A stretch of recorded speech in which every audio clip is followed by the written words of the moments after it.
I'd like to look at the concept of tradition, because most people assume that many of the things that they do are part of their ancient traditions. But in fact, what are called ancient traditions are just really inventions. And often they're borrowed from other people.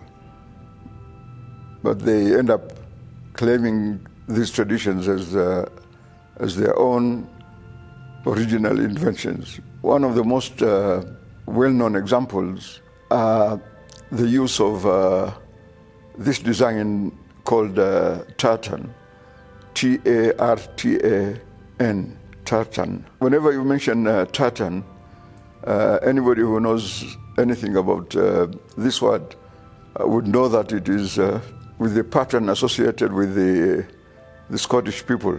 The tartan is a design that is found in the Scottish kilt, or if you like, the Scottish skirt.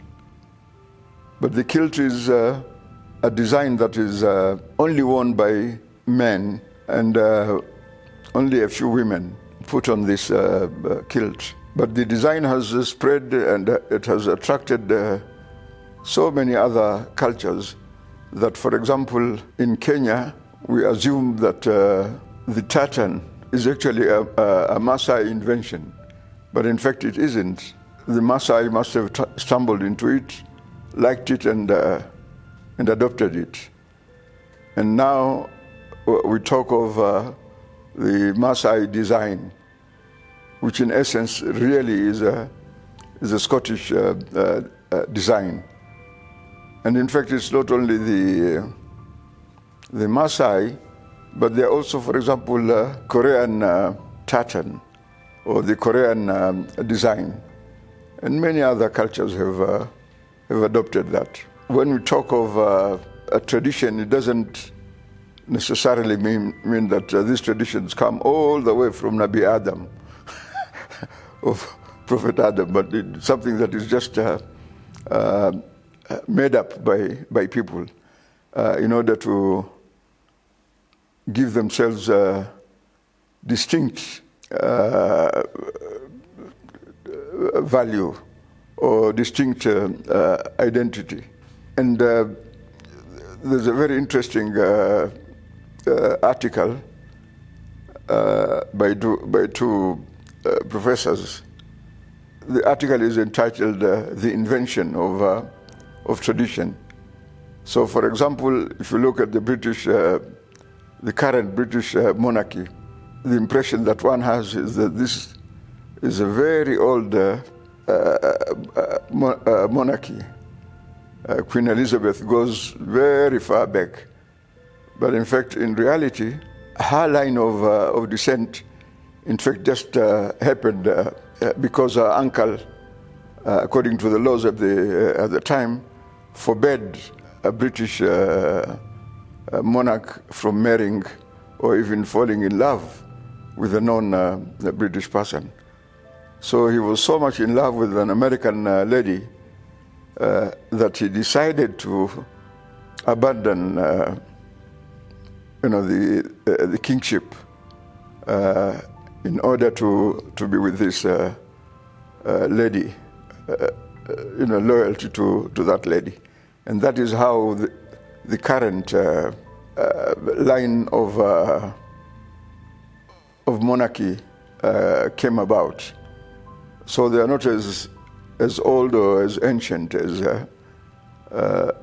many people would like to believe, or they themselves would like to believe. Traditions are invented. They are not as historical or as old as we imagine them. But we give them that aura of mystery by assuming that they have very, very, very long ancestry.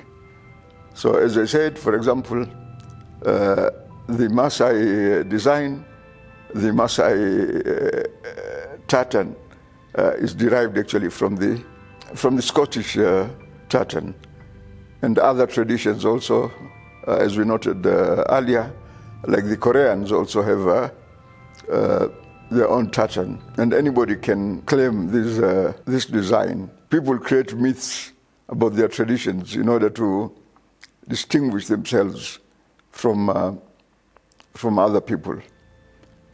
But the most authentic tartan, of course, is the Scottish tartan.